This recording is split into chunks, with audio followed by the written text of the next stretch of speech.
maneira no site da BNRJ, depois para quem não puder assistir, ou quiser assistir novamente, porque assim, é o que a gente quer deixar para os associados, né, já uma base de aulas, se as pessoas quiserem assistir depois. Enfim. Foi uma das coisas que a gente planejou na nossa gestão e que a gente, né, está começando a fazer isso também. Então, agradeço a colaboração de todo mundo. Eu sei que o web meeting e é bem concorrido. E aí então, com isso, eu fico feliz de vocês estarem aqui prestigiando e participando dessa reunião, tá? Hoje a gente resolveu, né, falar da... Ixi, peraí, não está passando?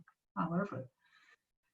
De uma coisa que é muito atual, acho que a gente até meio de saco cheio de ouvir falar de Covid, enfim. Mas, assim, é o que a gente está vivendo e é uma questão que vai aparecer o tempo inteiro, assim, para os pacientes, né? Depois, se a gente quiser depois discutir na mesa redonda, depois todo mundo quiser discutir também a questão de telemedicina, como é que as pessoas têm feito e tal, também acho que seria legal. Mas eu acho que, nesse momento, a gente tem que cuidar e zelar dos nossos pacientes com epilepsia nesse momento de pandemia, né? E, recentemente, essa semana mesmo, eu tive numa reunião onde estavam várias pessoas do Brasil todo de centros de referência que estavam contando também como é que está sendo o atendimento dos pacientes com epilepsia em São Paulo, Campinas, né, no Sul, e cada um com a sua peculiaridade, mas acho que está todo mundo, assim, o que deu para perceber é que está todo mundo no mesmo barco, assim, a maioria das pessoas não estão com atendimento presencial, né, raros ambulatórios que estão funcionando, e eu acho que a dificuldade de todo mundo é questão de receita, enfim. Então, a agenda de hoje vai ser o que a gente deve orientar, né, os nossos pacientes com epilepsia nessa época. Eu vou passar direto depois para o manejo do tratamento do foco no PCDT, só porque apareceram umas questões relevantes ao levetiracetam, e eu acho que é importante todo mundo estar sabendo, e até a gente fazer uma mobilização para conseguir isso para os nossos pacientes. E aí depois eu deixo por último a mesa redonda, só porque fica mais fácil, senão eu vou ter que ficar interrompendo as pessoas para começar uma outra aula, eu acho que a dinâmica fica melhor. Tá bom? Então, quais seriam os desafios mesmo do paciente? Por que é importante a gente estar colocando isso, né? E quais seriam as evidências científicas quanto à exacerbação de crises ou aparecimento de novas crises no paciente com epilepsia nessa pandemia? Então, acho que a gente considera que está todo mundo com medo, né, de pegar Covid, né? É uma doença que você tem uma certa letalidade, mas você tem uma morbidade também importante, né? Essa questão do transporte público, de você se locomover, mesmo que seja para ir a uma consulta, né? Tem que ter um monte de cuidado, quais seriam os riscos da contaminação. E uma outra questão que é importante seriam quais são as interações medicamentosas relacionadas com o tratamento do COVID nos pacientes com epilepsia, né? Então,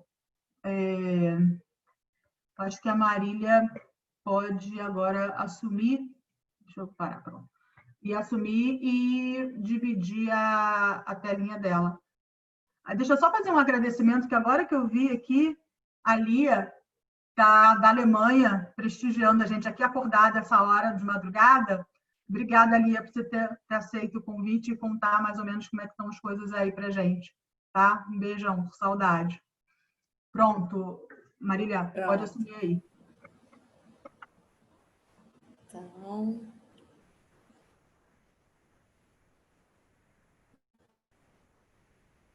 Boa noite, pessoal. Sejam todos muito bem-vindos à nossa primeira reunião, né, científica da Liga Brasileira de Epilepsia, do capítulo Rio de Janeiro. Ano passado foi muito bom, muitas reuniões presenciais, e esse ano tem que se adaptar um pouquinho, né? Então, todo mundo de casa, mas sem deixar de se ver. Então, assim, coisa bem rápida. Eu trouxe assim algumas orientações baseadas no que a ILA e a EPICARE trazem. E aí a intenção é a gente fazer algumas peculiaridades, algumas pequenas orientações mais específicas que indicam de uma instituição para outra.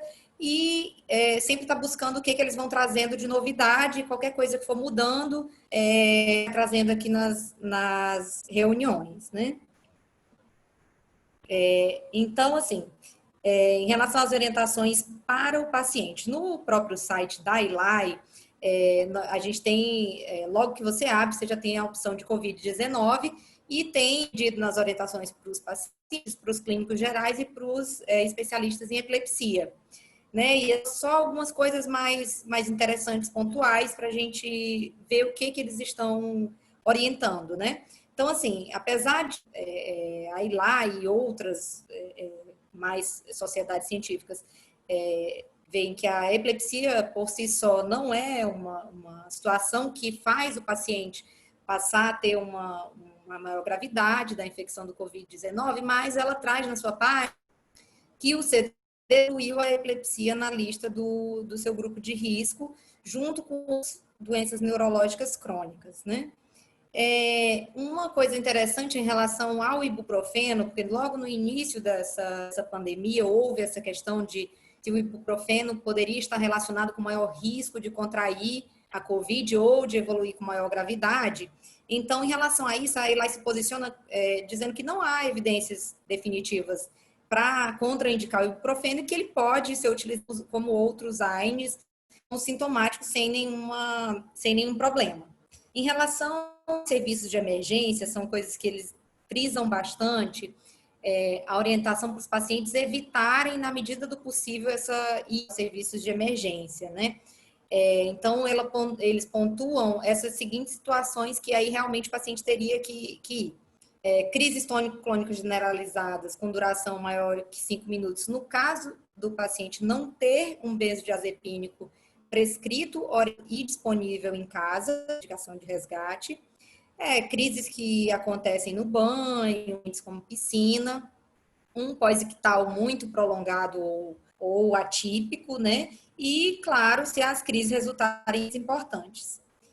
Em relação às medicações antiepiléticas especificamente, o que eles orientam é que o ideal é que o paciente não fique sem medicação, lógico, né? Entrando em contato com o médico antes que a medicação acabe, mas que não há uma situação de desabamento de medicações que tenha necessidade de fazer grandes estoques, né?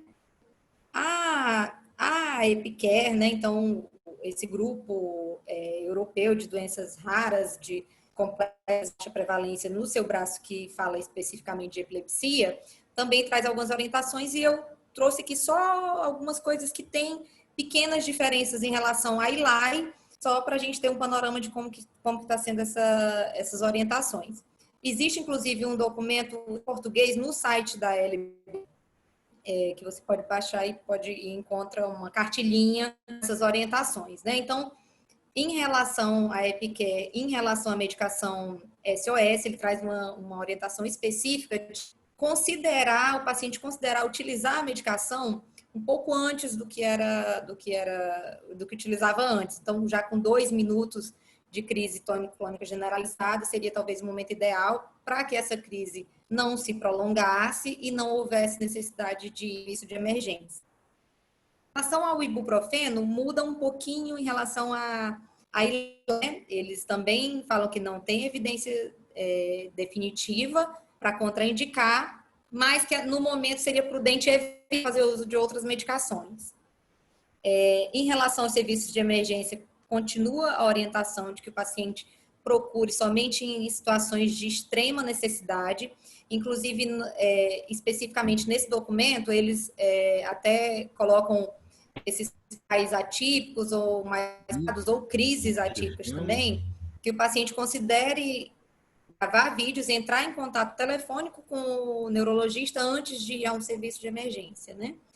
Em relação às medicações epiléticas, eles pontuam o seguinte: o paciente que já estava em redução ou retirada programada de medicação antiepilética, que talvez seria interessante entrar em contato com o neurologista e os dois considerarem se seria melhor essa conduta pelo risco de necessidade de crise, necessidade de procurar emergência. Então, isso a gente queria trazer mais ou menos o que cada uma instituição dizia. À medida que forem aparecendo novas recomendações ou algo mudar, a gente vai trazendo nas outras reuniões. De modo geral, só para pontuar e para a gente não esquecer, aquelas orientações gerais que todos nós temos que fazer aos nossos pacientes, é não parar de usar as medicações sem uma precisa. Os pacientes que fazem uso de corticoide, ACTH, imunoterapia, não existe nenhuma recomendação de parar esses tratamentos até o momento. A gente sabe que qualquer quadro infeccioso ele pode facilitar a ocorrência de crises em pacientes com epilepsia, mas isso não foi encontrado como tendo uma maior proporção dos pacientes com coronavírus, né, com Covid-19. Inclusive, tem artigo especificamente sobre ocorrência de crise sintomática e de agravamento de epilepsia no Covid-19 e não houve assim uma maior proporção no coronavírus. Uma outra recomendação interessante também é o paciente ter sempre uma lista de ações e das suas doses, para o caso da necessidade de um atendimento em emergência. A gente sabe que as drogas antiepiléticas algumas têm bastante interação medicamentosa, algumas medicações que estão sendo utilizadas para o Covid-19 também tem um perfil bem difícil. O interessante seria o paciente ter isso. Agora, reforçar cada vez que é um momento que os serviços médicos estão muito problemáticos, existe uma dificuldade de ter consulta, presença de atendimento em emergência, então, extremamente importante que eles tomem as medicações regularmente, né? E uma coisa que eu achei bem interessante também, que as duas instituições pontuaram, foi o paciente que tem epilepsia e mora sozinho, que seria interessante talvez ele manter um contato telefônico diário, eles até falam assim, mais de uma, talvez em horários pré-determinados, com parentes ou vizinhos, que seria forma de a pessoa saber que você está bem e poder acionar algum serviço de emergência caso você não faça aquele controle, uma opção. Se o paciente tem necessidade de uma consulta e não um atendimento de emergência, e essa consulta ela não pode ser adiada, eles também ressaltam a questão da telemedicina, que é uma opção, principalmente nos pacientes que já não conheciam daquele médico, né? Alguns pacientes tinham programados ou já tinham marcados alguns exames como eletroencefalograma, e aí a orientação é que entre em contato com o neurologista para ver se realmente esse exame deve ser realizado agora ou se pode aguardar um momento um pouco mais oportuno. E caso o nosso paciente seja diagnosticado com Covid-19, receba... Oi? Acho que alguém está com o microfone. Tira, Leopoldo. Tira! E caso o paciente seja diagnosticado e sejam prescritos algumas dessas medicações, hidroxicloroquina, azitromicina, que o ideal seria entrar em contato com o neurologista antes de iniciar. Então, uma última coisa que eu queria trazer para vocês e já passar para a Isabela, para ela falar do PCDT, é a questão que eu acho que muita gente já viu ou já fez, mas rapidamente vou mostrar aqui para vocês essa nossa nova, né, essa novidade boa que o CREMERG, essa questão de receita virtual no próprio site do CREMERG, né? Coisa que a gente já conseguia fazer, mas você precisava de uma plataforma específica, de uma empresa de certificação. O CREMERG liberou isso no site deles gratuitamente e de forma bem simples. Coloquei aqui rapidamente, só para ver como é simples, na tela do próprio celular. Então, pelo celular mesmo, você entrando no site do CREMERG, nessa figura aqui da esquerda, você vê que na inicial você já tem aqui embaixo, receita digital.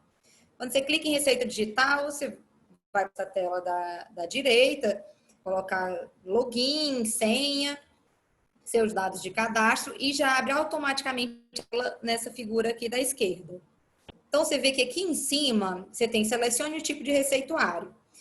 tem duas opções, receituário de controle especial e o receituário azul. No receituário azul, você não consegue ainda escolher essa modalidade, porque é uma mensagem dizendo que está aguardando a liberação pela Anvisa, né? Então, você escolheu receita de controle, preencheu de forma bem simples, como está aqui. Aqui embaixo você tem a opção de marcar se permite ou não a venda genérico. Terminado isso, aparece essa tela que está aqui à direita, que é a receita já como ela realmente é. Veja que aqui no canto superior direito dessa receita, nessa tela, tem um símbolozinho verde com telefone, que é o próprio símbolo do WhatsApp. Porque essa receita que está aqui, ela pode ser encaminhada direto para o WhatsApp do paciente. Então, clicando nesse botãozinho verde, vai aparecer dessa forma. Você vai escolher o paciente que você quer mandar, vai ser enviado como um link. O paciente vai receber dessa maneira o link. E aí, clicando nesse link, já vai aparecer para ele a receita propriamente dita.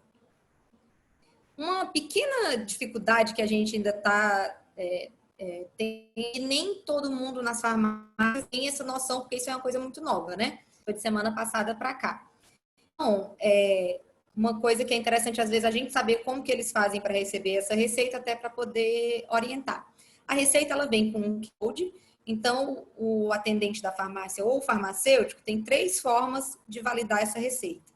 Ou ele vai fazer a leitura desse QR Code direto no aparelho de celular, ou vai entrar no site do CREMERGE e lá na opção de serviços farmacêuticos, ele vai informar o token. O token é esse tipo de validação. Aqui, esse número bem grande, imenso, que deve ser difícil. Ou ele pode clicar nesse link aqui embaixo, lá embaixo do QR Code. Se ele clica nesse link aqui embaixo, ele vai para a página de validação da receita. Validada a receita, ela não poderá ser utilizada novamente, mas o paciente consegue comprar a medicação. Então, pessoal, era nesses tempos de coronavírus, de tudo na medicina, eu acho que é uma coisa interessante para a gente ter mais uma ferramenta e gratuita, né? Era mais ou menos isso, só para a gente relembrar essas orientações. E aí agora para Isabela novamente.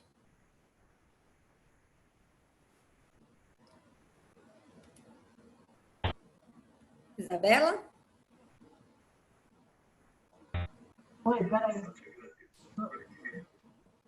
Tô aqui, desculpa. Eu estava resolvendo um negócio do hospital aqui. Desculpa. Tá. Perfeito, Marília. Eu acho que essa orientação que você deu foi muito válida, assim, porque é aquele negócio que você estava falando, né?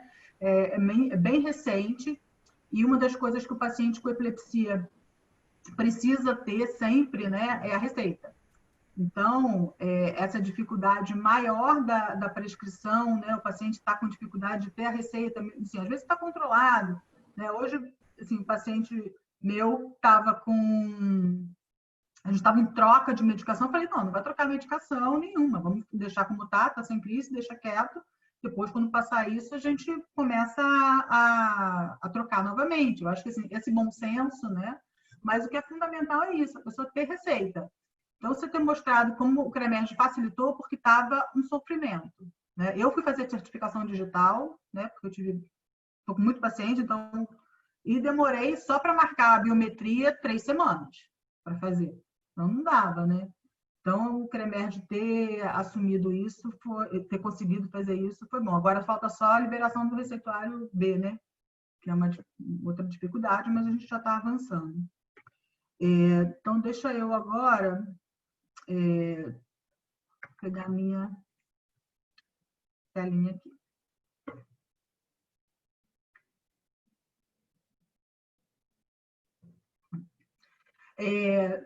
Recentemente agora, né, em abril, saiu esse artigo do Neurology, né, que foi uma recomendação de vários neurologistas, né, de várias regiões, né, da Academia Americana de Neurologia, a parte de epilepsia. Né? Quais seriam as recomendações para o paciente com epilepsia e o COVID?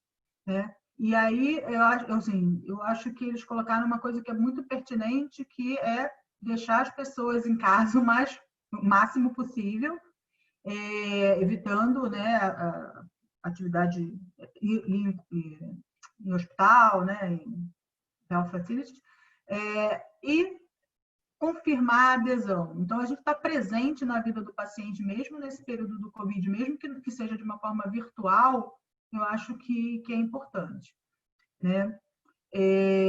Agora, a gente tem algumas dificuldades, né? Porque a gente só pode fazer telemedicina com paciente que já é conhecido, então, como fazer com os pacientes novos, né? Como que a gente vai fazer para manter esse paciente fora do ambulatório o máximo possível, né? Quais seriam as estratégias, né, para adesão do tratamento, né? E garantir o acesso. Então, por isso que eu achei interessante convidar os vários serviços de referência do Rio de Janeiro para a gente discutir como é que está sendo feito e, né, um dá ideia para o outro, porque de repente eu estou fazendo de um jeito, aí eu escuto outra pessoa falar, não, eu estou fazendo de outro jeito, esse jeito é legal, de repente é mais fácil, enfim. Eu acho que facilitar essa conversa com todo mundo, né? E no meio dessa pandemia toda, apareceu a questão do PCDT do levetiracetam. Então, eu achei importante também a gente estar colocando isso, porque é uma forma de manter o paciente com adesão e facilitar a aquisição de uma medicação que é cara para a maioria das pessoas, né, do serviço, que está no serviço público, né? E aí, essa portaria é uma portaria de 2018. Então, para a gente ter uma ideia, de 2018 até agora, foi aprovado pela Conitec o levetiracetam para uso em epilepsia, mas oficialmente não estava sendo distribuído. Demorou muito tempo mesmo. Para isso, só sendo liberado agora recentemente em fevereiro, né? Só para lembrar que o PCDT antigo, mais anterior, era de 2013, muito tempo, né?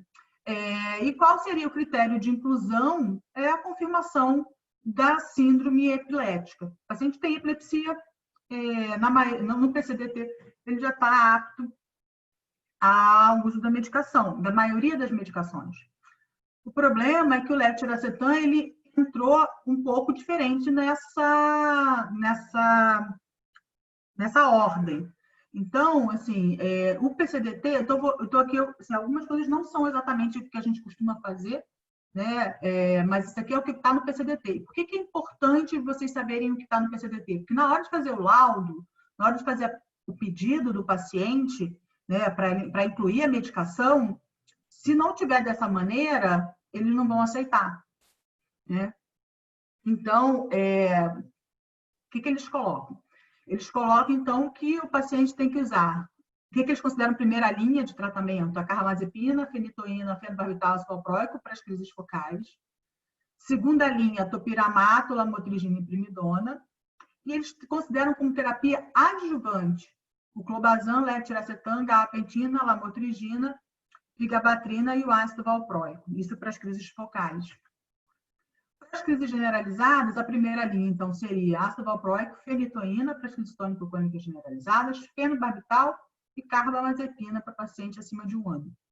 Tá? De novo, assim, não é o que a gente costuma fazer, carbamazepina como primeira linha de monoterapia para crise generalizada, mas, enfim, é o que está no PCDT. Segunda linha de monoterapia, então, topiramato, lamotrigina, primidona. E terapia adjuvante, então, entra o clobazam, levetiracetam, para criança acima de 6 anos, levetiracetam para crise tônico-clônica acima de 12 anos, e levetiracetam como adjuvante na epilepsia mioclônica juvenil. É importante a gente ressaltar aqui que o levetiracetam, nesse caso, do PCDT, e até em bula também, né? Ele é terapia adjuvante, ele não é monoterapia, tá? E o topiramato. Outra coisa que vale ressaltar é que o clobazam, ele entra como terapia adjuvante tanto para as crises focais quanto para as crises generalizadas, mas ele não é distribuído. Está no PCDT, mas ele não é distribuído. A gente ainda está tendo uma certa dificuldade de compra do clobazam, enfim. Né? E como é que está sendo a questão do levetiracetam? Então, nessa portaria de 2018, ele entrou como terapia adjuvante. Então, na hora de documentar e de pedir o LME para o paciente, ele tem que ter tido a primeira monoterapia, tem que ter tido a segunda monoterapia, como descrito lá no PCDT, né? Então, teria que ser a carbamazepina, fenitoína, valproato, topiramato, lamotrigina, primidona. Só aí que ele entra como uma terapia adjuvante, tá? E qual seria a justificativa de troca da medicação? Então, seria basicamente intolerância à primeira monoterapia ou falha no controle ou exacerbação das crises. Então, um paciente com epilepsia farmacoresistente. Então, quais seriam as indicações? Então, na hora de fazer o laudo para o paciente, para conseguir o levetiracetam, o que você precisa escrever? Então, além de dizer que ele é adjuvante, que ele já tentou 2 monoterapias com tratamento de primeira e segunda escolha, a gente tem que colocar que é um paciente refratário, né, para epilepsia focal, e está crise parcial simples e complexa no PCDT, tá, gente? Por isso está escrito simples e complexa aqui. Paciente com epilepsia primariamente generalizada acima de 6 anos e acima de 12 anos para crise tônico-clônicas generalizadas e crises mioclônicas em pacientes com epilepsia mioclônica juvenil. Então, como terapia adjuvante. Tá? E terapia adjuvante na primeira falha do paciente com microcefalia por Zika. Né? Então, o ideal é a gente fazer um laudo colocando todas essas considerações. Tá? Uma outra consideração importante, que eu não coloquei aqui, mas que eles geralmente pedem para colocar no laudo algum exame que corrobore a epilepsia, apesar de a gente saber que não necessariamente precisa de exame para isso, mas eles pedem ou ressonância, ou tomografia, ou eletroencefalograma. Não precisa ser é um ou outro, e no PCDT não está pedindo data. Então, não precisa ser do mês passado, do mês retrasado. Eles não dizem assim, tem que ser tanto tempo atrás, não coloca data. Acho que data não é o mais importante. Tá? Então, só para a gente lembrar, no Rio de Janeiro, como é que é isso? Né? Eu tenho a medicação básica, que deveria ser entregue no posto de saúde ou nas clínicas de família, que é a carbamazepina, fenitoína, fenobarbital e valproato. Os medicamentos que são especializados, que são os medicamentos que a gente consegue pegar por LME normalmente. Tá? Que é a gabapentina, lamotrigina, esse levetiracetam, solução em comprimido, topiramato e vigabatrin. Tá? Existe... Deixa eu ver se... Não. Peraí, deixa eu ver se... Existem diferenças. Tá? O que o levetiracetam é diferente e por que eu estou colocando isso, e eu queria que vocês me ajudassem também a gente a facilitar, é o seguinte: o levetiracetam é adquirido pelo Ministério da Saúde. Então, assim, quando o medicamento é da LME, ele pode ser adquirido pela própria Secretaria de Saúde, ele pode ser adquirido pelo Ministério da Saúde, ou ele pode ser adquirido pelo Ministério da Saúde, da Secretaria de Saúde, com verba do Ministério. Tá? Então, eles pedem o dinheiro e a Secretaria própria compra. Tá? O levetiracetam, diferente da lamotrigina, diferente do topiramato, ele é adquirido pelo Ministério da Saúde. Então, isso é bom e é ruim. É bom por quê? A gente cansa de ver assim, não vou nem fazer LME mais lamotrigina porque nunca tem no post, nunca tem lá. Eles dizem que está faltando e tal, não sei o quê. Por quê? Porque a lamotrigina ela é comprada com a verba da Secretaria de Saúde. Tá? O levetiracetam não tem esse problema, porque ele é adquirido pelo Ministério da Saúde. Mas qual é o problema que a gente tem? A gente não tem ele aqui. Não fica na farmácia da Secretaria de Saúde. Ele precisa ser comprado com o nome de um paciente e aí vem para cá. Ele não pode ter um estoque aqui. Então, o que acontece? As secretarias de saúde precisam passar o nome com várias outras coisas, né, que daqui a pouquinho eu vou falar, para o Ministério da Saúde, para que eles comprem e venha para cá.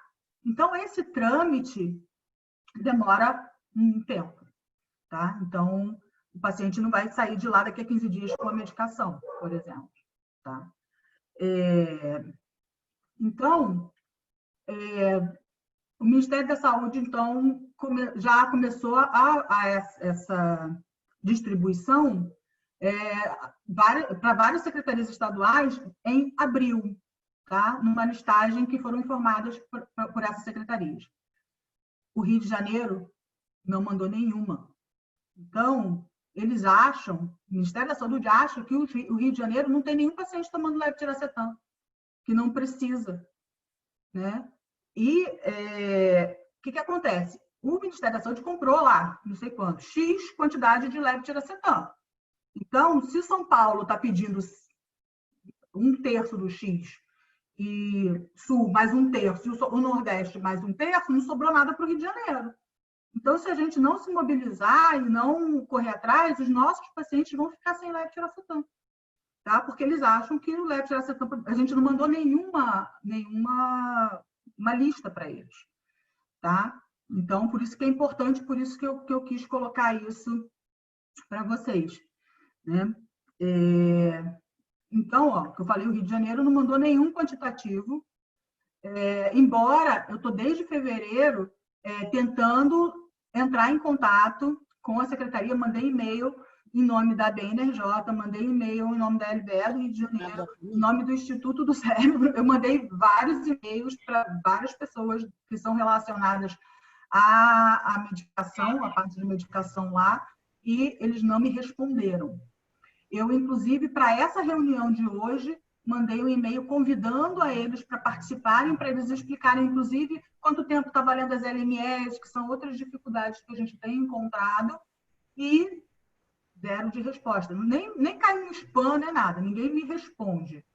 Então, se a gente não se mobilizar como sociedade médica, né, eu sozinha não estou conseguindo ajudar. Então, eu preciso da ajuda de vocês, eu preciso que os nossos pacientes sejam beneficiados, mas vocês precisam estar junto comigo nisso, tá?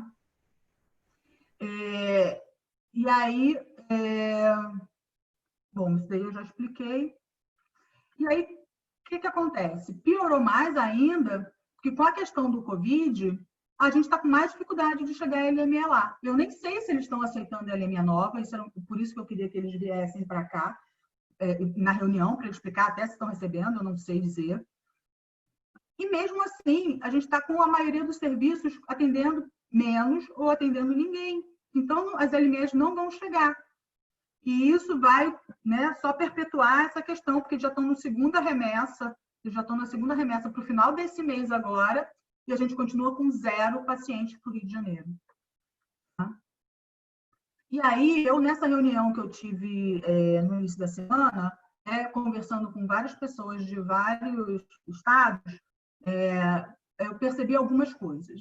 Por exemplo, São Paulo, lá, o HC, mandou uma lista deles para o Ministério da Saúde, né? E eles aceitaram essa lista.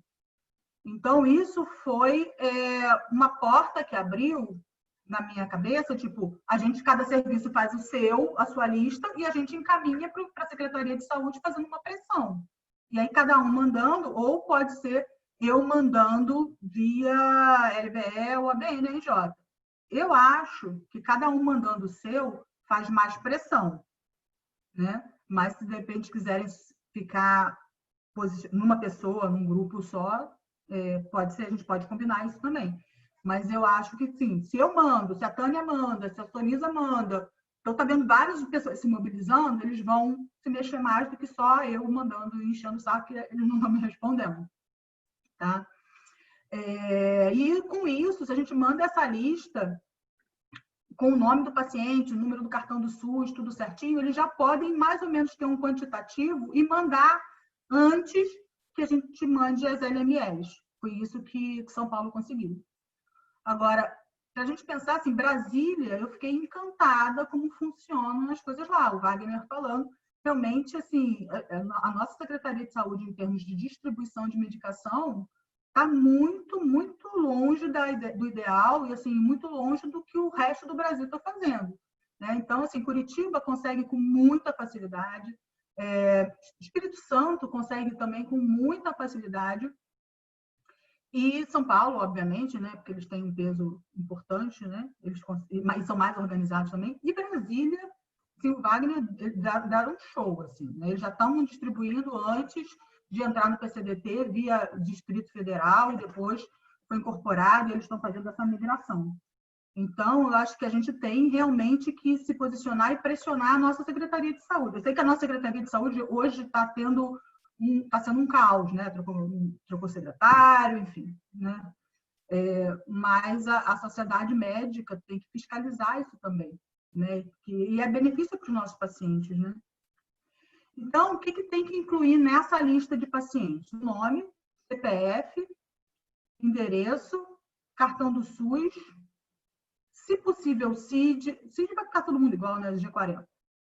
Dose diária, não precisa ser dose certinha, né? Só assim, é criança, está usando 1.500 dia, é adulto, está usando 2.500, né? Não precisa ser super fidedigno, até porque isso é uma coisa que varia, é dinâmico, né? Então a gente não está mentindo, ou o paciente hoje está tomando 2.000, amanhã está tomando 2.500, né? Então é uma coisa dinâmica, mas eu acho que é fundamental, assim, para a gente não dizer que está sendo que está tendo pessoas que estão na lista que não existem, né? É colocar o nome, o CPF, o cartão do SUS, o CID e uma média de tomada para eles poderem se organizar para liberar, né, separar a medicação.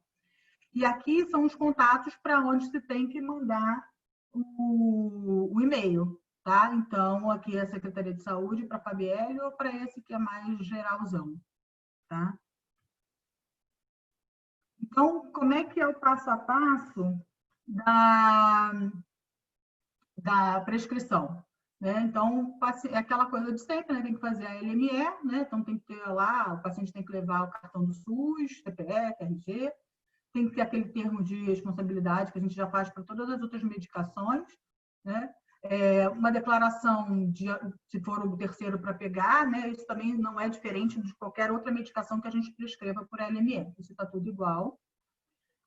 Então, o médico tem que levar a LME, né, a prescrição, um laudo, tá aqui, eu botou aqui, um laudo, não tem que ser emitido, então, pelo neurologista ou neurologista infantil, com a descrição detalhada do caso, da pessoa, com frequência de crise, descrição das medicações que ele usou anteriormente, né, doses empregadas, porque, pela aquela questão do levetiracetam ser uma medicação que entra como adjuvante. E aí ele tem que anexar com um exame de qualquer data, ou um eletro, ou uma ressonância, ou uma tomografia. E eles pedem, mas não é obrigatório, na verdade ninguém vai levar, né? Porque a gente tem dificuldade até que o paciente traga para a gente. Uma cópia do diário de crise e uma cópia do teste psicométrico, que deve ser uma avaliação neuropsicológica na minha cabeça, mas isso daí também realmente, não sei, não faz o menor sentido nem pedir isso, né? Para a medicação. Né? Então, era isso que eu tinha que colocar, e agora eu vou abrir para a gente discutir todas essas questões e para as pessoas também colocarem as experiências de cada serviço. Então, eu convidei a Cristiane Afonso, a Tânia, a Priscila, a Sonisa,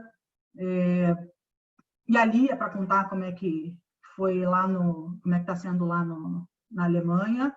Eu esqueci de alguém? Não me lembro agora se eu esqueci de alguém, mas se eu esqueci, me perdoe. Minha cabeça esses dias não anda muito boa. Para a gente poder começar a discutir, fazer essa mesa redonda.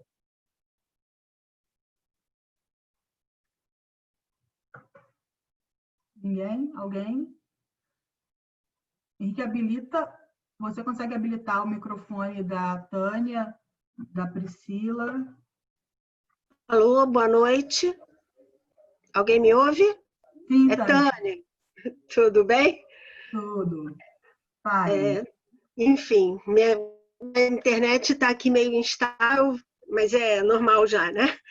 Então, começando a conversar sobre isso, agora quando você falou que precisa ter um teste psicométrico, eu aqui me abalei, porque... Não precisa, é impossível, não, ninguém vai pedir isso, não Sim, dá, não. é o tipo da situação que é bastante complexa, até no consultório particular, né? E aí a gente imagina como é que fica isso no serviço público. Então, é o tipo da situação de criar dificuldade, é complicado isso, né? A gente enfrenta uma situação semelhante, onde várias barreiras são levantadas em relação a medicações que também já são liberadas pelo PCDT de doença desmielinizante para crianças, para a faixa etária pediátrica e do adolescente, apesar de algumas medicações já estarem definidas, liberadas pelos seus respectivos PCDTs, mas mesmo assim tem sido bastante complexo. E no caso das epilepsias, a gente percebe que continua a mesma coisa, né? Não vai haver nenhuma outra facilidade. Essa questão do levetiracetam, ela vem se arrastando há algum tempo, né? Desde a questão das crianças microcefálicas pela Zika, foi o primeiro momento em que o levetiracetam fez uma primeira tentativa de entrada por conta das crianças microcefálicas, até mesmo foi a princípio no Nordeste, né? Eu tive conversando com a Vanessa van der Linden na época, e o levetiracetam parecia que já estava pronto para entrar lá, e aqui a situação ainda estava meio que engatinhando. Depois parecia que a coisa ia, mas aí teve um momento que não foi nem lá nem cá, na verdade, né? Acabou, eu acho que também acabou não entrando, aí a coisa esfriou. E aí falar um pouquinho da minha realidade no Fernandes Figueira. A situação lá acabou ficando meio complexa, porque nós fomos um centro de referência para abrigar uma parte da coorte de crianças com Zika no Rio de Janeiro. E aí existe meio que uma cultura da gente tentar viabilizar o máximo possível das medicações para os nossos pacientes. Então, por exemplo, na nossa farmácia, o nosso paciente consegue pegar medicações que seriam apenas da clínica da família, como você colocou aí, né? Valproato, fenobarbital, enfim, carbamazepina. E nesse meio acabou que também trouxe a se disponibilizar a vigabatrina, o topirato, né? E nós já tínhamos um pequeno número de pacientes que faziam uso dessas medicações, sobretudo para epilepsia tipo síndrome eletroclínica de West, né? Que eram crianças que não eram candidatas à corticoterapia e que faziam uso da vigabatrina. E para tentar viabilizar, principalmente o primeiro mês de tratamento, o Fernandes Figueira, então, acabava dando a medicação. E isso é uma situação, do ponto de vista do paciente, é bem louvável, né? De repente, você, de uma hora para outra, impactar um grande, né, de recursos até que a sua guia seja liberada. E aí essa coisa foi meio que ficando, as crianças foram aumentando o número, de tal forma que acabou ficando todo mundo pegando Fernandes Figueira, medicações de gabatrina, medicações como topiramato, lamotrigina, e parece que os tempos agora estão bem esquisitos, né? E a gente já não tem tanto recurso para essa situação. E aí, ido uma luta quase que diária em relação às famílias, porque as famílias meio que se recusam agora a ter que ir para a secretaria, porque o hospital sempre deu. Então, agora, especificamente nesse momento da pandemia do Covid, por incrível que pareça, nós estamos conseguindo fazer mais LS e as famílias, por si só, já estão solicitando, porque os recursos estão ficando extremamente escassos.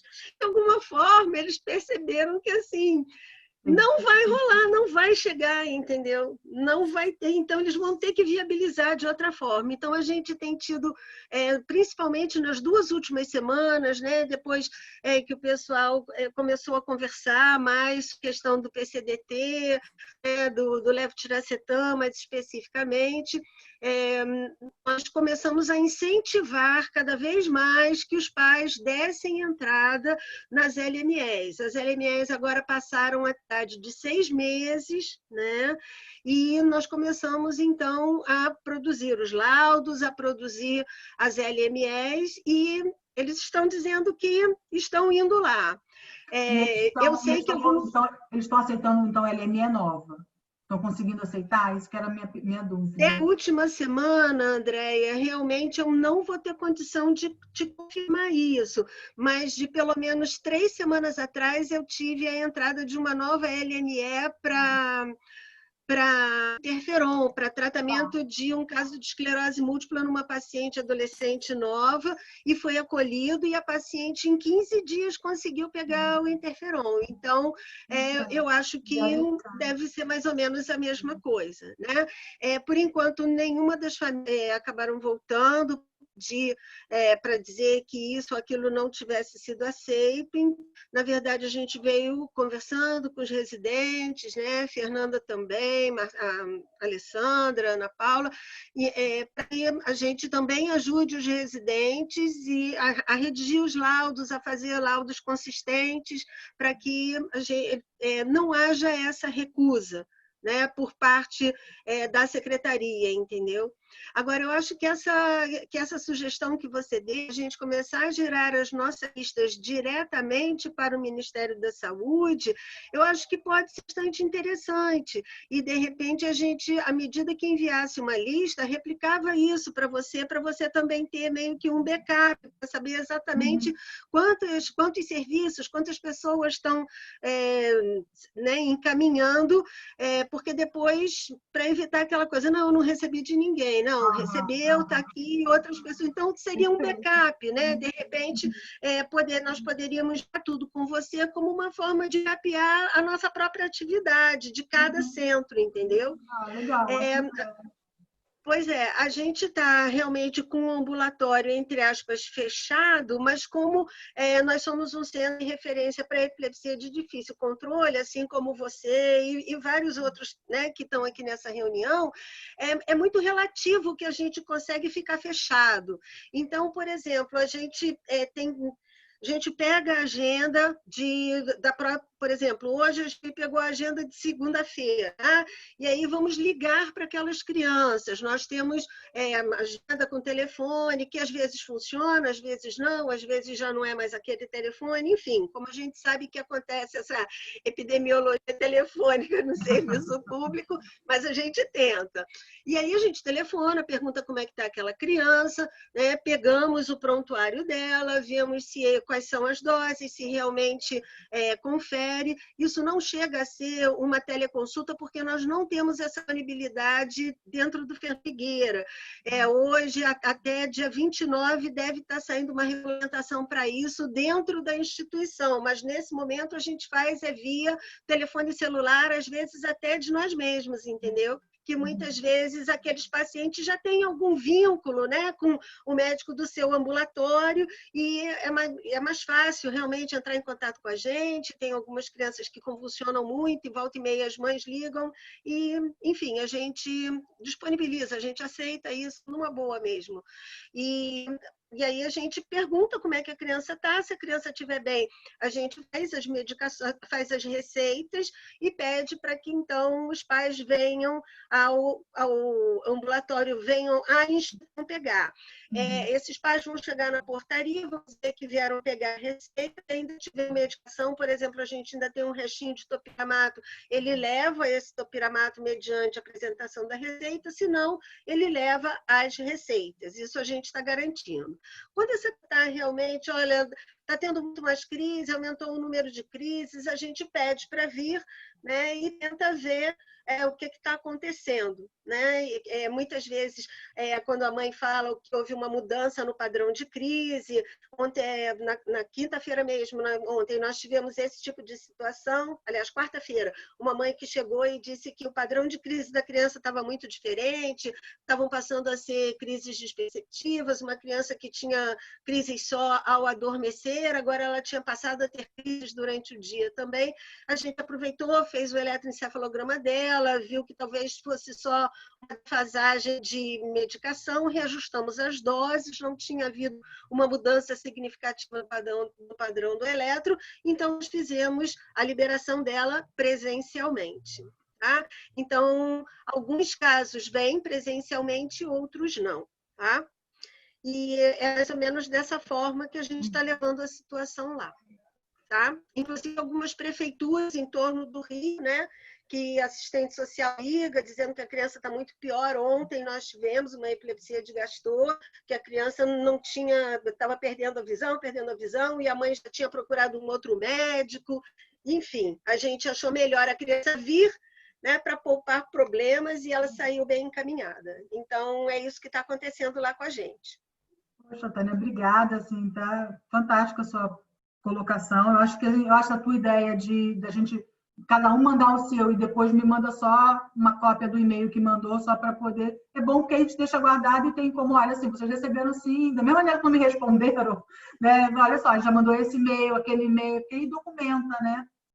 Eu acho que é bem legal. Lia, para você poder ir dormir, quer falar alguma coisa? Tá tarde lá, né? Cadê ela? Tô aqui, tá ouvindo? Oi. Muita saudade de vocês. Oi, Lia! Beijo! Conta aí, Lia, como é que está sendo aí a tua experiência no mundo do Covid na Alemanha? Pois é, diferente. Eu trabalho num hospital, mas por conta de reconhecimento de especialidade, eu estou na pediatria. E dentro do meu serviço de pediatria, eu sou a única que faz neurologia pediátrica e faço eletroencefalograma dentro do hospital. Mas são pacientes internados, que chegam agudos ou descontrolados ou que estão abrindo um quadro de epilepsia. E isso continuou exatamente igual. Exame de imagem que a gente eventualmente tivesse que marcar por conta de anestesia em criança pequena, continuaram sendo feitos nesses casos, né? Mas aí, por um período, a gente não fez procedimentos eletivos, outros, mas eu não sofri isso. E agora já... Você conseguiu fazer eletro mesmo em Covid direto, assim? Porque, assim, o eletro ambulatorial da gente aqui, pelo menos a maioria dos lugares, no começo, posso estar enganado, assim, no Instituto a gente não está fazendo ambulatorial. E, assim, até as clínicas privadas pararam e aí agora que estão voltando. Vocês não, vocês continuaram. Eu não faço eletroambulatorial, só faço de paciente internado. O único paciente que eu tinha ambulatorial é um paciente do meu chefe. Por ser privado, eu posso atender ele ambulatorial, porque eu não posso sem o título de especialista daqui. Entendi. Então, esse único, que era um menino com EST, hipsarritmia, em algum momento ele voltou a apresentar hipsarritmia e eu passei a vê-lo de novo a cada 15 dias e fazer o eletro dele sem problema também. E a internação ficou igual? Tipo, a quantidade de pacientes internou igual? Não, né? De jeito nenhum. Até hoje a pediatria ainda está muito, muito vazia comparado ao que era antigamente. A gente saiu do inverno numa época que a gente tem um pico de vírus sincicial respiratório, bronquiolite em criança pequena e muita doença infecciosa respiratória. E as crianças isoladas em casa, logicamente, deixaram de ter isso. O que tem hoje em dia são pacientes cirúrgicos, fraturas por pula-pula, ou mesmo dentro de casa, TCE leve em criança pequena, basicamente isso. Só que agora os otorrinos estão voltando a operar eletivo, os outros cirurgiões estão voltando a operar eletivo, está tudo sendo liberado, só que os pacientes têm que fazer um PCR na véspera, e aí os pais são avisados e o acompanhante, logicamente, na pediatria, os pais são avisados que eles podem ir ao hospital. Deixa eu te perguntar agora uma curiosidade não neurológica, mas todo mundo aí está sendo testado? Como é que... Você não. Foi testado? Não. Eu fui testada em algum momento porque eu apresentei não posso nem dizer que é um resfriado leve, uma coriza muito leve em um dia. Só que eu tenho uma amiga da cidade onde eu moro que eu tinha encontrado dentro dos 14 dias que positivou em algum momento. E dentro dessa janela, trabalhando no hospital, eu tive que ser testada e só pude voltar depois do resultado negativo. Mas nenhum médico da pediatria teve exame positivo no hospital que eu trabalho. Nenhuma criança teve exame positivo. Eu já falei, eu não vi coronavírus aqui na mãe, graças a Deus. Lógico que no adulto eles tiveram na UTI e intensiva e enfermaria normal pacientes internados positivos. Não de uma forma que sobrecarregasse o serviço. O hospital ficou vazio em todos os aspectos. Estacionamento, todo mundo ficou usando hora extra e dentro de casa para poder, esperando o momento que aquilo fosse estourar e sobrecarregar, mas graças a Deus isso não aconteceu, e aí por isso a diminuição do número de casos, as coisas estão voltando devagarzinho ao normal. Muito obrigada, Eli, por você ter ficado acordada até essa hora para contar para a gente. Adorei! Alguém quer perguntar alguma coisa para ela? Eu já tirei todas as minhas dúvidas, matei minha saudade. Alguém quer perguntar? Rick, acho que você pode liberar o microfone de todo mundo agora. Só para se alguém quiser perguntar alguma coisa. Não, só queria mandar um beijão para a Lia. Só isso, Ana Cristina. Então tá. Então vou passar para a Pri. Pri. Oi, boa noite. Boa noite a todos. Boa noite, Lia. Oi! A gente se fala com alguma frequência ainda. Bom, lá no Pedro Ernesto, acho que a situação é muito parecida com Fernando de Figueira. A gente também, né, como outros serviços, a gente como centro de referência, a gente teve que fechar. A gente tem uma particularidade que o nosso ambulatório não fechou tão cedo assim. A gente ainda levou por deve ter uns 4 semanas agora que pararam de ir. Os pacientes ainda estavam indo pegar a receita. Agora a gente está ligando paciente por paciente que estariam na época de voltar, e a gente estava fazendo assim, a gente ligava para os pacientes do dia, uma semana antes, eles subiam mais ou menos por hora, assim, e buscavam as receitas. Essa semana passada a gente teve um problema porque o andar da neurologia era um andar inteiro e a nossa enfermaria foi a enfermaria que continuou funcionando sem pacientes COVID. Então, a gente ainda, quando o paciente não estava estável, estava com crise, a gente consegue internar, e o setor de eletro só fechou o setor de vídeo. O setor de eletro, a gente ainda estava fazendo os pacientes que apareciam para fazer, e eu mesmo já atendia e medicava e o paciente ia embora. Mas a semana passada, deve ter uns 15 dias, no nosso andar tem um CTI pediátrico, que é em frente ao ambulatório de epilepsia e que compartilha o mesmo banco de espera. E aí virou CTI pediátrico de Covid. Então, o paciente não pode mais passar por ali, porque o descanso dos acompanhantes é no mesmo local. E agora a gente não tem muito, nem como o paciente subir para pegar a receita. Então, na verdade, todo andar parece de ambulatório, a direção pediu para mudar. A gente provavelmente, o que a gente está pensando é transferir o ambulatório de local para Piquet Carneiro, que é em um outro local, e aí marcar os pacientes por hora. Isso, a princípio, daqui a 30 dias. Os pacientes que estão nesse intervalo vão ficar sem receita, provavelmente, ou a gente vai mandar uma receita online, mas se precisar de receita para benzodiazepínico, não vão ter. A gente não tem a menor condição. E os que têm emergência, a gente está atendendo no setor de eletroencéfalo. Então, eles entram pela maternidade, que também não é o melhor local. A gente tem uma outra entrada, eles fazem o eletro, eu marco no dia que eu estou e eu já medico e eles vão embora. Então, na verdade, a gente faz um atendimento casado, assim. É como a gente está resolvendo no momento, mas...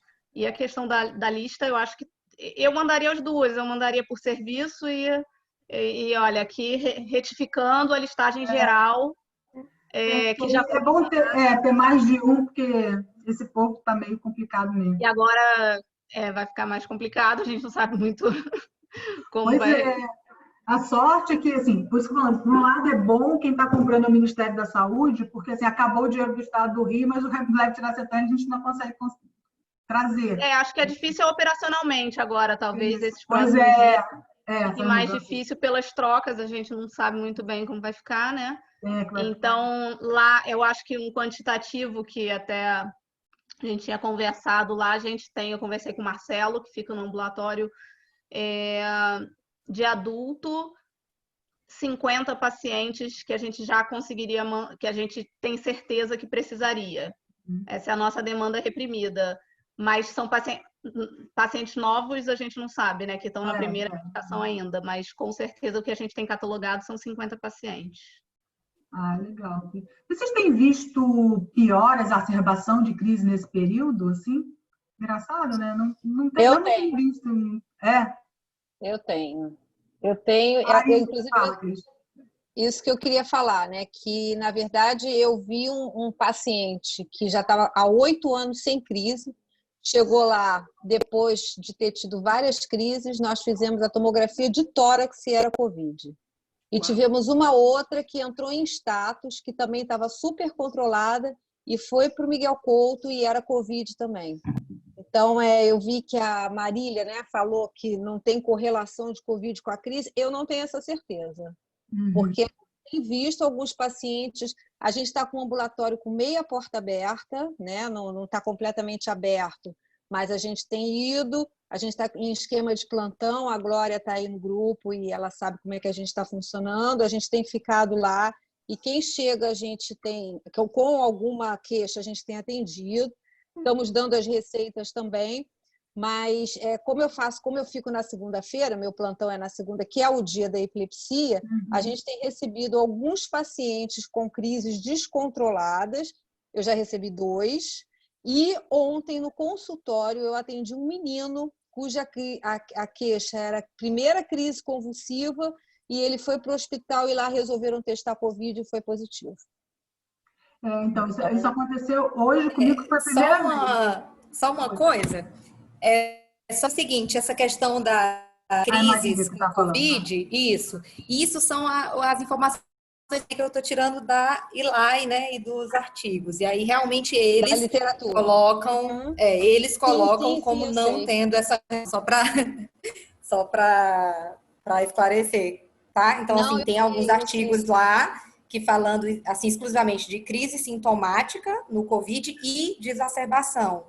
E aí não trouxe esse resultado, mas só para dizer que não é opinião minha, tá? Tá de boa. Eu acho que é difícil até quantificar, pelo menos lá no nosso serviço, porque os pacientes têm nem acesso. Às vezes o paciente eles não conseguem nem subir no andar, que o nosso ambulatório é dentro do hospital. Então, a gente não tem acesso aos pacientes, eles não conseguem nem chegar. Eu só tive um paciente do consultório que aconteceu a mesma coisa, assim, estava relativamente controlado e aí ele piorou muito e testou Covid positivo, né? Mas, assim, fora isso, assim, não tenho visto, assim, eu imaginei que fosse ter mais status, os pacientes mais descompensando, tipo, parando de tomar remédio, mas acho que as pessoas estão fazendo as coisas bem, talvez até mais direitinho agora do que quando fazia fora da pandemia. Tá em casa, tá tomando remédio, não tá esquecendo, tá perturbando, né?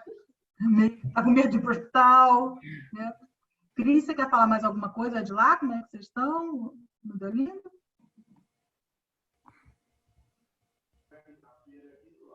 Então, acho que agora ficou faltando, acho que a Sonisa não está, né? É você, Cláudia, que vai falar lá pelo fundão? Oi, Isabela. Tudo bom? Tá me ouvindo? Então, Sonisa pediu desculpa dela. Aí ela pediu que eu e a Maria Emília participassemos. Tudo bem? O que está acontecendo com a gente? O que está acontecendo? Nós realmente suspendemos o nosso ambulatório e as internas do IEG, e os nossos pacientes do ambulatório a gente tem ligado, fazendo tipo uma espécie de consulta por telefone mesmo. Então, tem as agendas, todos os dias tem um médico, um técnico, mais de um médico, mais de um técnico, liga para esses pacientes, remarca as consultas e já aproveita, a gente conversa, pergunta como eles estão, a gente também aproveita para dar orientação, lavar as mãos, usar máscara, ter uma regularidade no uso das medicações, não fazer uso de bebida alcoólica, cuidado com acidentes domésticos. É uma consulta por telefone e isso tem dado muito certo. A questão das receitas, você sabe, lá no fundão, a gente não dá medicamento para o paciente. Então, esses pacientes costumam pegar as medicações nas clínicas da família e nos postos de saúde. Então, o que a gente orienta? Continue pegando lá. Se vocês tiverem muita dificuldade, entre em contato e a gente agenda um dia na semana, geralmente é a quarta-feira, que é o dia do ambulatório, e a gente fornece essas receitas. Assim, isso tem dado certo. Eu não tenho visto tanto paciente descontrolado, com tanta crise, como a Cris falou. Eu acho até que, de repente, é isso mesmo. Eles estão com medo, então estão tomando o remédio direitinho para evitar passar mal. Eu acho que é por aí. A questão de exame ambulatorial também foi suspenso, mas a gente está fazendo o exame. Vou até pedir para a Maria Emília falar um pouco da questão do protocolo que a gente fez para fazer exame, porque lá é paciente de Covid, a gente faz exame paciente de Covid CTI, então a gente bolamos, não, a gente pegou o consenso, né, da Associação Americana de Neurofisiologia, junto com o pessoal lá da infectologia, e a gente fez um protocolo. Maria Emília, você pode falar um pouquinho também sobre isso? Tá bom. Boa noite, tudo bem? Tudo bom? Então, lá no vídeo EG, nós suspendemos as internações, né, por orientação do próprio hospital, que se tornou uma referência para o Covid, e pelo risco dos pacientes pegarem a doença, então não está havendo a internação no vídeo EG, mas todos os dias tem pelo menos um médico e um técnico lá. E aquilo que a Cláudia falou, a gente atende o telefone, a gente dá orientação por telefone, a gente tenta remarcar consulta por telefone. E em relação ao ambulatório, todas as quartas-feiras tem alguém lá nas salas do ambulatório, embora a gente tente as consultas, mas sempre tem algum médico lá. E, então, ao eletroencefalograma beira de leito, a gente continuou fazendo, né? No CTI, foram feitos aqueles POPs, que são os procedimentos operacionais padrão de segurança, principalmente para as técnicas. Então, elas treinaram com a CCIH para poderem realizar esses exames em pacientes com Covid. E é um aparelho que fica no próprio CTI, né?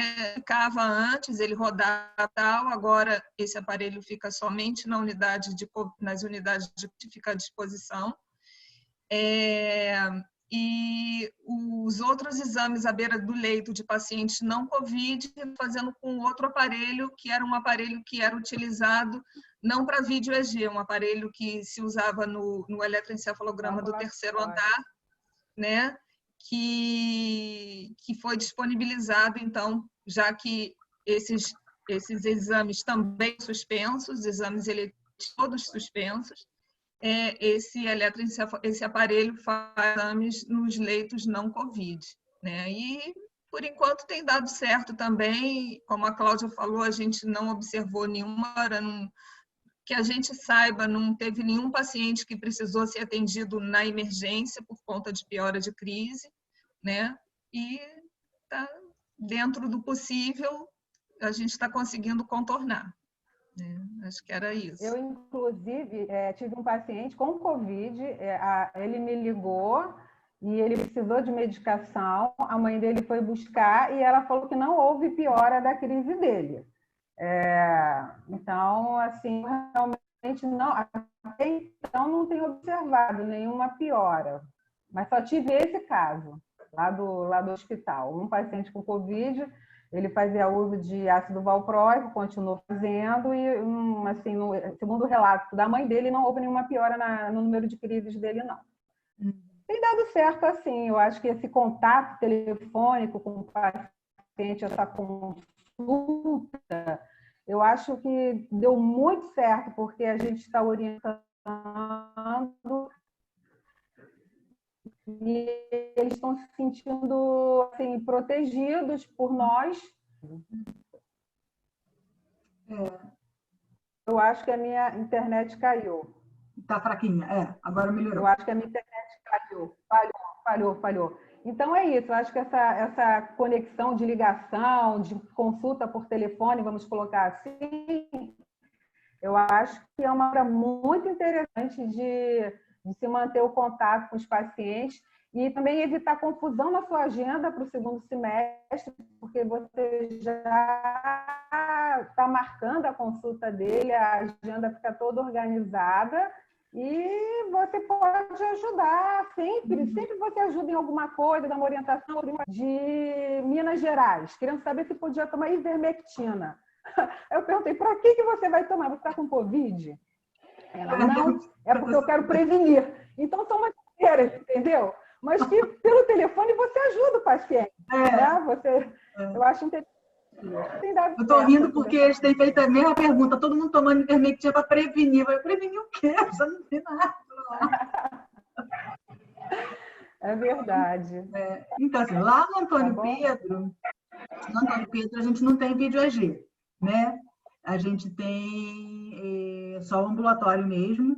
E a gente também fez essa questão de estar ligando para as pessoas, os residentes se mobilizaram, assim, eu agradeço bastante, porque eles se mobilizaram, né? E estão ligando, e estão deixando receita, dando laudo, essas coisas que precisam, né? E lá no IEC, o que a gente conseguiu foi assim, realmente lá virou também covidário, né? E então a gente suspendeu o vídeo EG, internação, suspendeu o eletroambulatorial, e o ambulatório que a gente atendia mais ou menos umas 90 pessoas por semana, a gente está conseguindo atender, fazer 3 ambulatórios, então caiu para 15 pessoas por semana que a gente está atendendo. E aí acontece exatamente isso, a gente liga, faz uma triagem, só vai lá os pacientes que realmente estão precisando, estão muito descompensados. Mais engraçado ainda é que na maioria das vezes as pessoas não querem ir. Não, você pode vir, não sei o que, né? Não, doutora, não precisa, eu vou depois, a criança está ótima, ainda mais com criança, assim, na neuropediatria lá. Não precisa não, está ótimo aqui. Então, acho que eles estão bem com medo de também naquele hospital que é covidário. Parece que daqui a não sei exatamente quanto, mas assim, daqui a pouco, a gente vai voltar a deixar de ser covidário e vai voltar a ser hospital neurocirúrgico, mas isso ainda está em andamento, porque aconteceu agora quando mudou o secretário, né? Então, a gente está definindo melhor. Mas, assim, eu acho que essa coisa de estar todo mundo... eu fiquei muito feliz em ver que está todo mundo, assim, apesar de, assim, eu acho que eu devia ter tomado uma atitude antes de poder estar ajudando todo mundo, né? Mas eu acho que todo mundo conseguiu, né, se mobilizar e achar uma forma legal de ajudar os pacientes e manter todo mundo seguro nessa confusão toda, né? E eu queria, como Liga, né, do Rio de Janeiro e como a BNRJ, estar aqui disponível para vocês, o que vocês precisarem de ajuda, né, e de conversar, de tirar a ideia de protocolo, né? Eu acho que está sempre bem-vindo, né? E agradecer, né, vocês estarem aqui hoje conversando. Alguém quer falar mais? Fala. Eu quero, André, eu queria, por favor, que a Cristiane, e acho que você teve um caso, pelo que eu entendi, de pacientes que foram internados, que começaram a ter crises convulsas agora, ou que de alguma forma pioraram e eram Covid positivo, tá? A gente continuou com as internações, inclusive com as internações externas. Então, chegou uma menina que veio, se eu não me engano, de Juiz de Fora, era uma cidade fora do Rio de Janeiro, por crise convulsiva. E aí parece que na cidade da menina já tinham feito uma tomografia de tórax, que ficou uma situação meio esquisita, e colheram um PCR, e ela foi mandada para o Fernandes Figueira sem nenhuma observação. Tá? E ela foi colocada no CTI, sem muitos cuidados de isolamento, do momento que a nossa UPG, lá não chama CTI, chama UPG, não era uma UPG cortizada. Nós teríamos vaga especificamente do isolamento, porque nós, lá no Fernandes Figueira, é uma maternidade de alto risco fetal. Então, as gestantes que estão fazendo pré-natal lá e que, de alguma forma, sejam Covid, elas acabaram sendo referidas para lá, entendeu?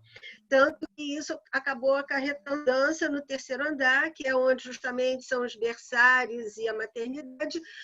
Foi construída meio que às pressas um local, uma enfermaria, que seria o local dos Covids. E a aposta agora é que essas pacientes, no momento que precisem de terapia intensiva, acabem utilizando lá a UPG, e parece que foram disponibilizados poucos respiradores para essa outra enfermaria. Mas, enfim, essa menina, o que eu queria saber da Cristiane é se, por exemplo, do momento que esses pacientes com epilepsia de início recente, tá? Dentro desse panorama da pandemia do Covid, se ela fez algum outro exame do tipo, ela fez líquor, se vocês interpretaram isso como sendo uma manifestação neurológica do Covid, entendeu?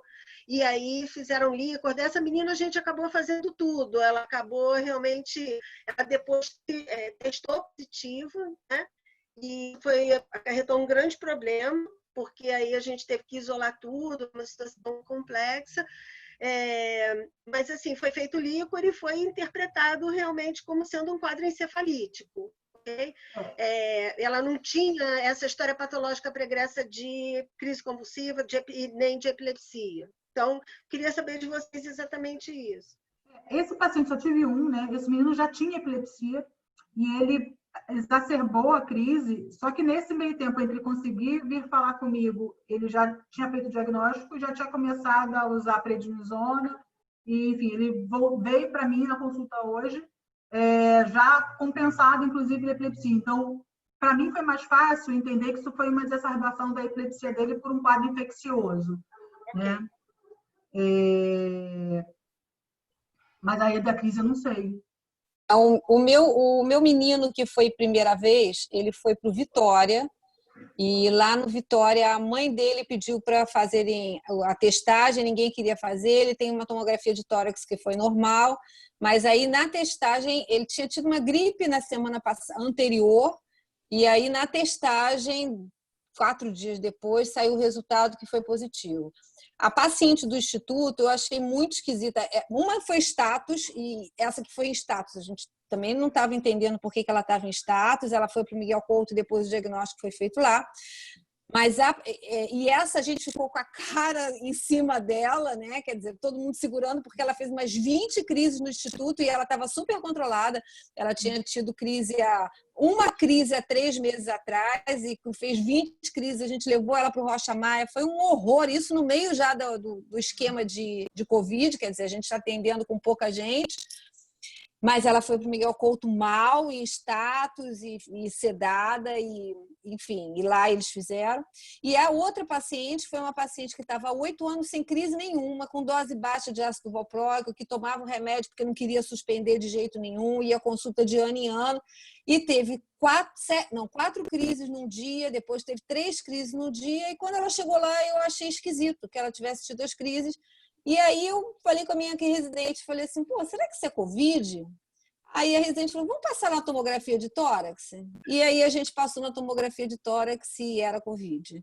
Então, essa foi, assim, super diferente, porque ela foi internada no Evandro Freire por conta das crises lá todas que ela tinha apresentado, não fizeram um diagnóstico e a gente fez o diagnóstico pela tomografia de tórax, né? Que é um dos critérios diagnósticos para Covid também.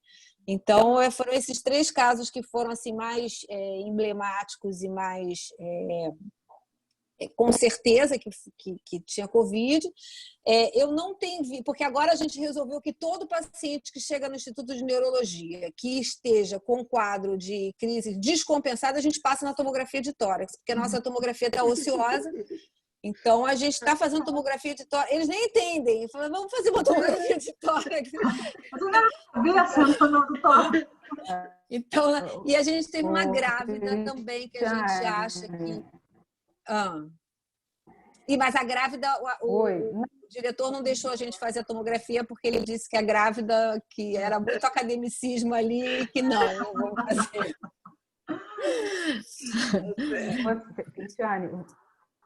Tá me ouvindo? Tô sim. Você está falando dessa paciente com status. Eu estava procurando aqui, eu recebi um artigo, estava tentando achar aqui agora, mas está meio complicado. Um caso de Covid com o único sintoma status epilépticos, parecido com esse caso aí que você falou. Depois, se eu achar esse artigo, eu posso até colocar no grupo. Legal. Coloca assim. Coloca assim. Vou colocar. Eu vou procurar depois com calma. Legal. A Lívia perguntou, Tânia, se vocês fizeram análise para Covid no líquor dessa tua paciente. Não, por enquanto não. A gente não teve acesso a isso. Uhum. Nós tivemos uma paciente no Copa-Dor, Tânia, que teve um quadro de encefalite, porque a minha impressão que eu tenho, e até por conta dessa paciente do Copa-Dor, ela fez um quadro de confusão mental, foi internada com tosse, já foi internada no CTI Covid, fez um quadro de confusão mental e eles chamaram a gente para avaliar, foi solicitado o líquor e o líquor mostrou um aumento da pressão intracraniana. Vocês viram isso na paciente? Eu acho que a cefaleia do Covid é por aumento de pressão intracraniana. Você observou isso e acho que por isso é que você desencadeia a crise convulsiva. A menina já chegou com crise, levou um tempinho para despertar e depois não teve nenhuma abordagem específica, né? Não foi feito manitol, a gente não tem raquimanômetro para fazer essa medida, mas assim, basicamente foi tratada a crise convulsiva dela, né? E foram feitas medidas de suporte e ela acordou bem alguns dias depois e continuou bem, ela já estava praticamente para ir de alta agora. Então, assim, pode ser que tenha realmente hipertensão craniana, porque qualquer quadro encefalítico poderia, né? Eu tive Covid, né? Eu tive Covid com muita cefaleia. Na verdade, o meu sintoma básico foi cefaleia. E era uma cefaleia que eu deitava e piorava, e nitidamente ela piorava quando eu deitava. Eu não tenho dúvida que eu fazia ali um aumento de pressão. Um aumento de pressão. É provável. Pois essa menina saiu bem, está saindo bem, mas depois dessa fica sempre coisa, né? Foi feito um fluxo de acesso à portaria, onde a gente faz uma série de perguntas ao paciente, ou à família que está vindo pegar as receitas. Invariavelmente eles negam tudo, não estou sentindo nada, não tenho nada, não tenho febre. Aí quando chega lá em cima, porque eu tive isso, aquilo, eu acho que assim, de inventário, digamos assim, né? É meio porque as pessoas de alguma forma estão ali porque elas precisam entrar no hospital, seja para pegar as receitas, seja para pegar a medicação, mas o fato é que elas precisam entrar. Então, se aquilo é o fato dela dizer que teve esse ou aquele sintoma, ela pensa que vai ser, que vai impedir que ela entre, né? Ela acaba omitindo a informação. A gente agora tem um termômetro digital que você tenta verificar a temperatura, né? Por aproximação. E nós temos uma sala específica para admissão do paciente COVID, né?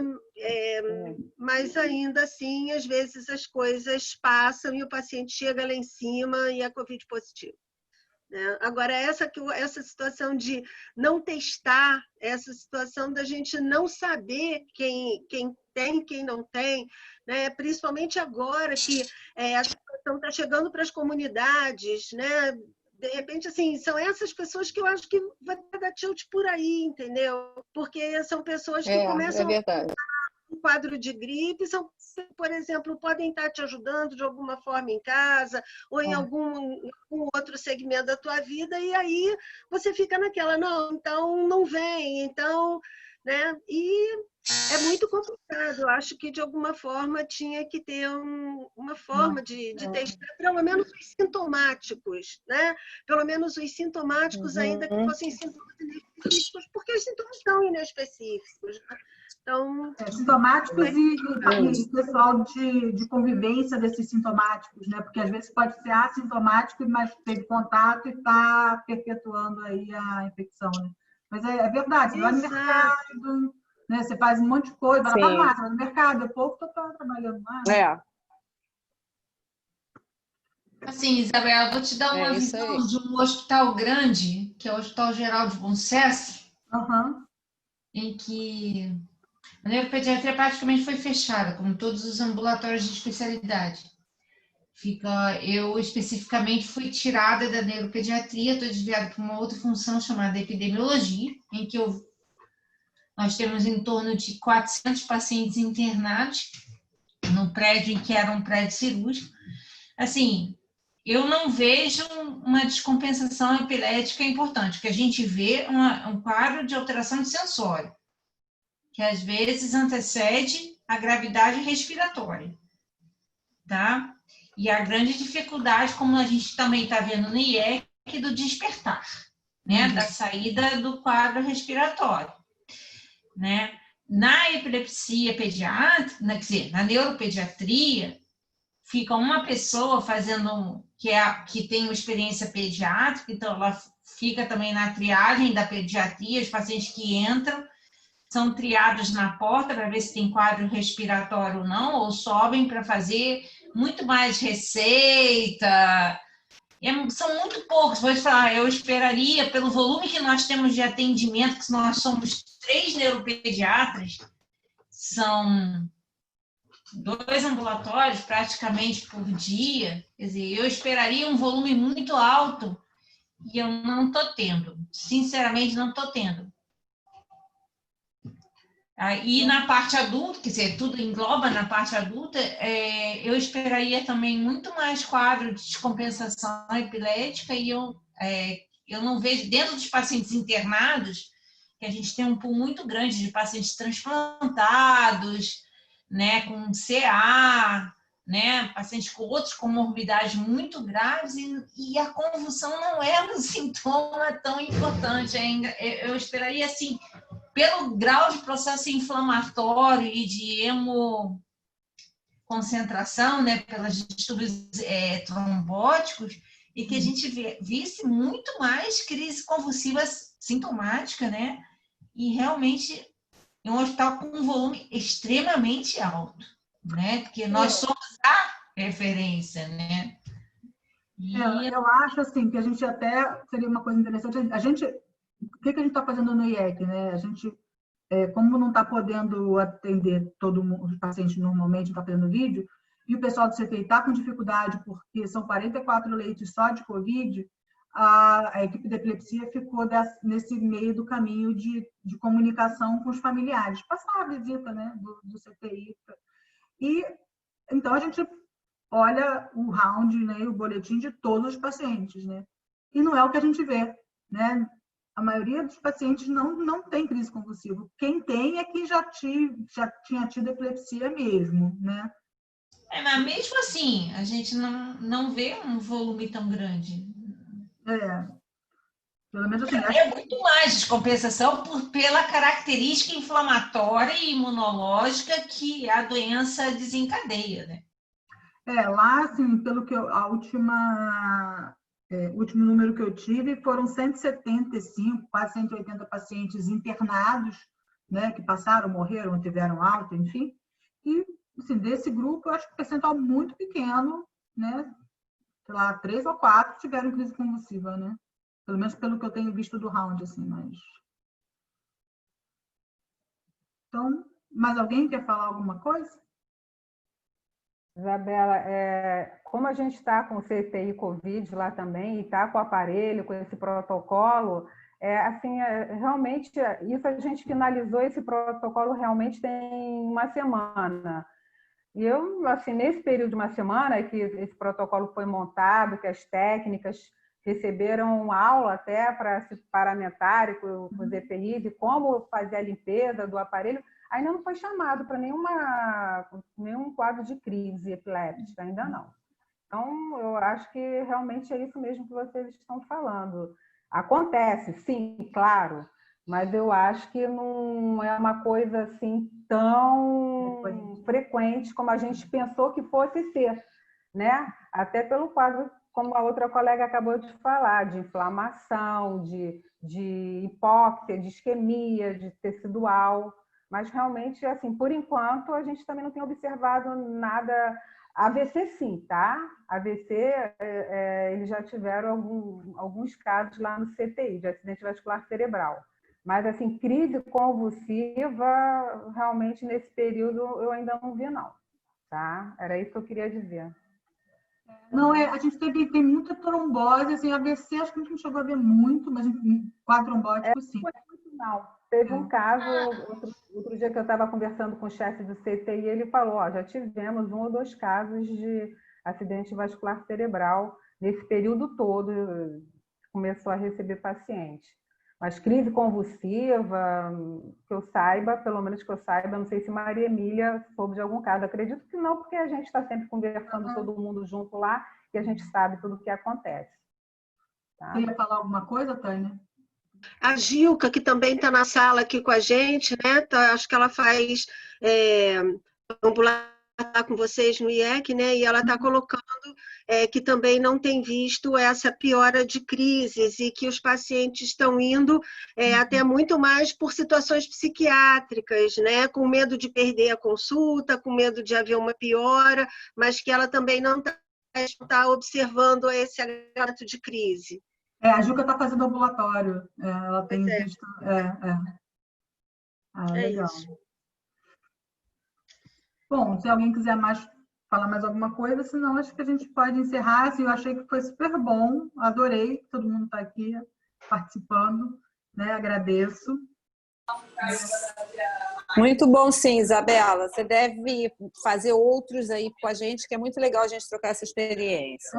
Vamos voltar a fazer todo mês, e aí a gente volta e a gente Isso. Né? Acho bem legal. Okay. Ótimo, vamos Legal. sim. Vou rever vocês.